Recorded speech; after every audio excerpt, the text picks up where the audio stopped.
विदर्भ और महाराष्ट्र के उद्योगों का कैसे हो उत्थान? उत्पादकों उद्योजकों को किन सरकारी सहयोग की है अपेक्षा? नीतियों में किस बदलाव की है जरूरत? टैक्स और सुविधाओं का कैसा हो तालमेल? बाजारों की स्थिति हो या जिलों की उत्पादक विशेषता, सफल जीवन के अनुभव का सार करेगा सरकार, किसान और उत्पादक सभी को निहाल। आओ देखें उद्योग की बात रूंगटा जी के साथ। न्यूज फर्स्ट चैनल पर आप सभी को नमस्कार। एक बहुत बड़ी दुर्घटना इस सप्ताह हुई है।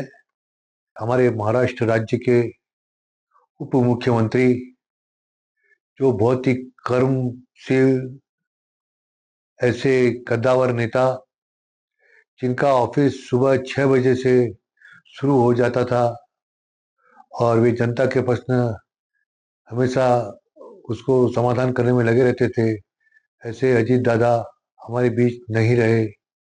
हम न्यूज फर्स्ट चैनल की ओर से उनको हार्दिक श्रद्धांजलि देते हैं, श्रद्धा सुमन अर्पित करते हैं। आज उनकी कमी महाराष्ट्र को बहुत महसूस होगी। हमारे महाराष्ट्र के वे फाइनेंस मिनिस्टर कई वर्षों से रहे और उन्होंने कई अच्छे परिणाम महाराष्ट्र शासन को दिए हैं, लेकिन प्लेन लैंडिंग में अमरावती में उनका निधन हो गया। हम सभी शोकाकुल हैं। अब हम बात करते हैं 26 जनवरी की।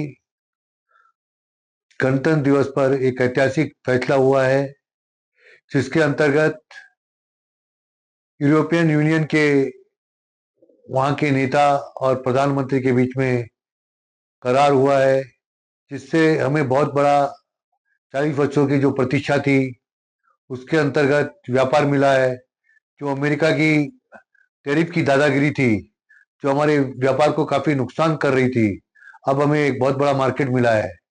आज यूरोपियन यूनियन ने इंपोर्ट पे काफी अपनी जो ड्यूटी कम कर दी है। अभी वहां जो भारतीय माल जाएगा 0% पे टेक्सटाइल को $263 बिलियन का व्यापार मिलेगा। उस तरह से टेक्सटाइल, फार्मा, अनेक सामग्री को भारत से बहुत बड़ी पहुंच, वो मार्केट मिल जाएगा। एक बहुत बड़ी उपलब्धि हमें हुई है। और अब जो हमको ऐसा लगता था कि हम कहीं नुकसान में अमेरिका के कारण हुए हैं, अब ऐसा नुकसान अभी हमको दिख नहीं रहा। अब बहुत सुगमता से हमारा व्यापार 27 राष्ट्रों से शुरू हो जाएगा। ये एक बहुत बड़ी अपॉर्चुनिटी भारत सरकार को मिली है कि हम यूरोपियन यूनियन के साथ इस संबंध से अपने आर्थिक दृष्टिकोण से मजबूत हुए हैं। उसका फायदा निसंदेह फायदा हुआ है। अब हम महाराष्ट्र की बात करते हैं। हमारे युवा दमदार मुख्यमंत्री श्री देवेंद्र फडणवीस जी ने 30 लाख करोड़ के जो है निवेश का महाराष्ट्र में आमंत्रित किया है। उसमें ज्यादातर बाहर की कंपनियां महाराष्ट्र में आ रही है। एक मैं वार्ता देख रहा था, उसमें कहा गया अर्नस्ट एंड यंग के इंडिया के डायरेक्टर को कि भारतीय कंपनियां वहां जाकर क्यों करार करती है, इससे समय नुकसान होता है, पैसे का नुकसान होता है। लेकिन उनका कहना था कि अंतर्राष्ट्रीय स्तर पर अगर वहां पे कुछ सामंजस्य होते हैं, करार होते हैं, तो उसका फायदा पूरी दुनिया दिखती है और उसके कारण बहुत सारे इन्वेस्टमेंट आकर्षित होते हैं। उसका फायदा निस्संदेह महाराष्ट्र को मिला है और भारत सरकार ने महाराष्ट्र के मुख्यमंत्री की बहुत प्रशंसा की है। अश्विनी वैष्णव ने कहा है कि महाराष्ट्र एक ऐसे ताकतवर बन गया है, वह 1 ट्रिलियन इकोनॉमी के बहुत करीब पहुंचते जा रहा है। इस सबको देखते हुए हम देख रहे हैं महाराष्ट्र एक ऊंचाई पर आ रहा है। लेकिन देवेंद्र जी, जितना आप पश्चिम महाराष्ट्र के लिए कर रहे हैं, आज आपकी यह मजबूरी है कि आप गढ़चिरोली चंद्रपुर को इसलिए कर रहे हैं कि वहां पर मिनरल्स है। उस मिनरल्स के कारण उसकी जो मजबूती मिल रही है, लेकिन जो मजबूती वो मिलेगी बड़े लोगों को मिलेगी, बड़े उद्योगों को मिलेगी जो बाहर से हैं। लेकिन यहाँ पर भी जो अनेक तरह के उद्योग को आकर्षित करना बहुत जरूरी है। आपने जो नई पॉलिसी लाई है, उसमें हमने कई सुझाव दिए थे कि अंतरी उद्योग अगर लगते हैं तो उससे बड़े उद्योगों को उसमें कुछ ना कुछ इंसेंटिव देना चाहिए और उसमें उनकी पार्टनरशिप भी आनी चाहिए, जिससे कि वो छोटे और मध्यम श्रेणी के उद्योग टिकेंगे। तो मैं मुख्यमंत्री और मंत्रिमंडल से यह निवेदन करना चाहूंगा कि जो छोटे मध्यम श्रेणी के उद्योगों में बड़े उद्योग दिलचस्पी लेवे।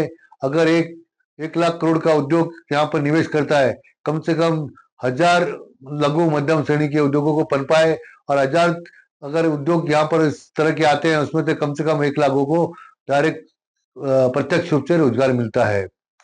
तो ये हम बातें हुई कि हम किस तरह का निवेश महाराष्ट्र में और विदर्भ में चाहते हैं। अभी हाल ही में नवी मुंबई और महाराष्ट्र शासन की एक याचिका पे मुंबई हाई कोर्ट ने एक निर्णय दिया है कि प्रदूषण के कारण बहुत बड़ा आर्थिक नुकसान वहाँ के क्षेत्र को होता है जहाँ पर यह प्रदूषण बड़े पैमाने पर फैलता है। आज विदर्भ में हम बिजली निर्मित करके चंद्रपुर, नागपुर, वर्धा और अमरावती से शासन को दे रहे हैं। उसका उपयोग सिर्फ 5% इन क्षेत्रों में होता है, बाकी 95% बिजली वो महाराष्ट्र के इलाकों में जाती है। और इस तरह से कोयले के कारण प्रमाण में इतना प्रदूषण बढ़ गया है कि वहाँ का जीवन दुर्लभ हो गया है। वहाँ के लोगों के स्वास्थ्य कमजोर हो रहे हैं, काम करने की क्षमता घटती जा रही है। तो इसके लिए सरकार ने उस पर सोचना बहुत जरूरी है। अभी हाल में डावोस में एक बहुत बड़े हार्वर्ड के हमारे जो है प्रोफेसर जो भारतीय हैं, गीता गोपीनाथ ने कहा कि भारत बहुत चिंतित है कि अमेरिका के टैरिफ भारत पे लगा दिए गए, लेकिन दूसरी तरफ भारत में प्रदूषण इतनी मात्रा में फैल रहा है, उसके भारत में लोग चिंतित नहीं है। सरकार ने उसे चिंता का विषय बनाना चाहिए। जिस तरह चाइना ने उसका चिंता का विषय बनाकर वहां पर कम से कम लोगों को अच्छी एक जीने की जिंदगी दी है, अब वह भारत में नहीं रही है। अब उसका सबसे बड़ा परिणाम यह हो रहा है कि ब्रह्मपुरी के पास लोहार डोंगरी में सनफ्लैग को आयरन माइनिंग की परमिशन दी गई है, जो ताड़ोबा ब्रह्मपुरी से लगा हुआ है। उसमें लोगों का विरोध हो रहा है। एक तरफ हमारे सीएम देवेंद्र जी ने कहा था कि इस तरह का कोई भी हम जंगलों को नुकसान नहीं होने देंगे, और दूसरी तरफ आयरन ओर के लालच में लोहा डोंगरी ब्रह्मपुरी में आयरन ओर की परमिशन मिल गई है। यह अनुचित है, लोगों का बहुत विरोध हो रहा है। ताड़ोबा के जंगल, वहां पर जो 60 टाइगर है, उसके जीवन पे बहुत फर्क पड़ेगा और वो मैन ईटर बनेंगे और जंगल छोड़कर शहरों में जाना शुरू कर देंगे। पिछले साल में भी 47 इस तरह के क्लैशेस हुए हैं, उसमें 47 क्लैशेस में 47 लोगों की मृत्यु हुई है। तो इस समय सरकार ने इसको गंभीरता से सोचना चाहिए। आयरन ओर का किस तरह से कथन सही तरीके से उस पर सोचना चाहिए, न कि जंगल को नष्ट करके। इस तरह का यह सरकार काम करती है तो लोगों का विरोध होगा, स्थानीय लोगों का विरोध होगा, और इस तरह के निवेश पर सरकार को अंकुश लगाना चाहिए। और जिस तरह से हमने अभी आपसे चर्चा की कि मुंबई हाईकोर्ट में जब ये कहा गया कि आर्थिक दृष्टि से बहुत बड़ा परिणाम हो रहा है, इसकी स्टडी करनी चाहिए, उसी समय एक बहुत बड़े हमारे वकील ने कहा था कि खम्बाड़ा जी ने कि इस प्रदूषण से लोग बहुत बीमार होते जा रहे हैं। उसको सरकार ने बहुत समझदारी से सोचना चाहिए। हमारी एक पिटीशन एमआईडीसी इंडस्ट्री चंद्रपुर की सुप्रीम कोर्ट में विचाराधीन है, जिसके अंतर्गत रिपोर्ट भी सुप्रीम कोर्ट में सबमिट हो गई है, और 10 मार्च को उसके ऊपर फिर से हियरिंग है। वो 16 साल से पिटीशन जिस पर सरकार गंभीरता से नहीं विचार कर रही, जब एनजीटी ने उसके ऊपर निर्णय दिया, लेकिन जाके महाजनकों ने उस पर स्थगन ले लिया। लगता है सरकार प्रदूषण के मामले में इतनी सोच नहीं रही जितना लोगों को नुकसान हो रहा है। आज हम चाहते हैं उद्योग आए, लेकिन उद्योग के साथ साथ लोगों के जीवन से भी देखना चाहिए कि लोगों का जीवन और प्राणी जीवन पर फर्क न हो।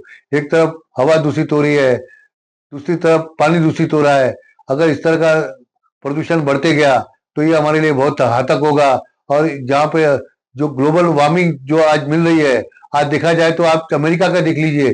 अमेरिका में कम से कम 19 आज इतने भयंकर ठंडी से परेशान है कि वहां पर पावर स्टेशन फेल हो गए हैं, वहां पर जो इन्वर्टर, वहां पर जो है जनरेटर, वो काम नहीं कर पा रहे। कनाडा में -50 डिग्री टेम्परेचर चला गया है। अगर इस प्रदूषण को अभी न रोका गया, सिर्फ हम इस तरह के माइनिंग बेस्ड उद्योग को आगे बढ़ावा देते गए, उस पर प्रदूषण का दूसरे जायजा नहीं लिए, तो यह सरकार को संदेह नुकसान भी कर सकता है। हम डेवलपमेंट जरूर चाहते हैं, डेवलपमेंट उस कीमत पर चाहते हैं कि जिस कीमत पर हम आगे बढ़ सके। अभी एक कैबिनेट में एक दूसरा डिसीजन भी लिया गया है कि एमएसएमई का जो भुगतान सरकार से समय पर नहीं हो पाता है, त्रिवेदी जी, उसके लिए आपको और आपके मंत्रिमंडल को हम धन्यवाद देते हैं और आपका शुभकामनाएं भी देते हैं कि ट्रेड प्लेटफॉर्म के जरिए आप उसका भुगतान कराएंगे। आपसे दूसरा अनुरोध है कि इंसेंटिव जो होती है राज्य शासन उद्योगों को लगाने के लिए देती है। इंसेंटिव बड़े उद्योगों को 3 साल तक मिले नहीं, अब कुछ मिलने के चांसेस हैं। उसी तरह से मार्च के बाद भी छोटे उद्योगों को इंसेंटिव नहीं आए। इंसेंटिव के भरोसे उद्योग अपने एक्सपांशन का विचार करते हैं, रिपेमेंट का विचार करते हैं।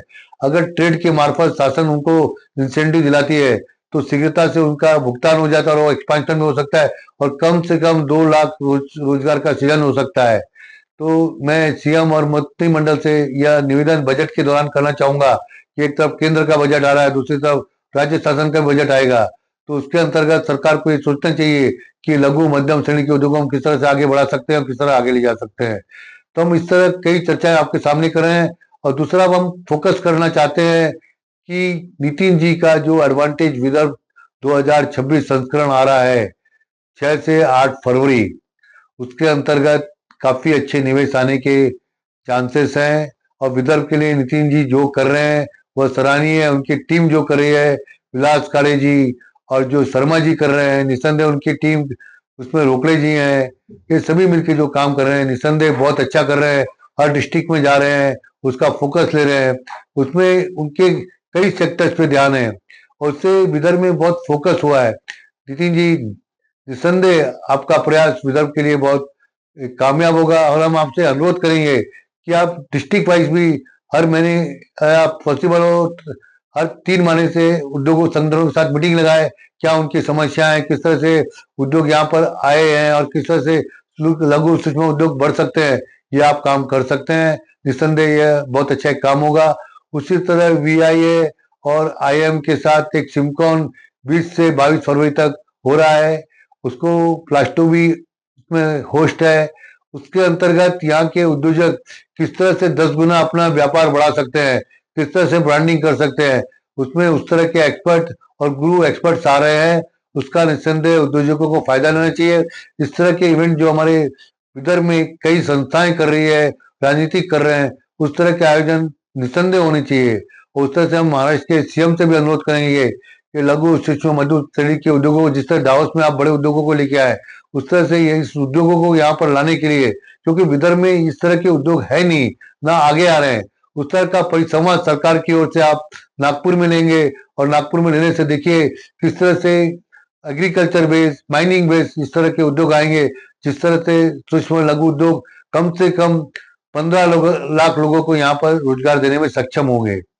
अब इसके साथ ही हम आपसे चाहेंगे कि अगले सप्ताह फिर से बात करें। तब तक के लिए नमस्कार। अगर आप ये वीडियो YouTube पर देख रहे हैं तो हमारे चैनल को सब्सक्राइब कर बेल आइकन दबाएं।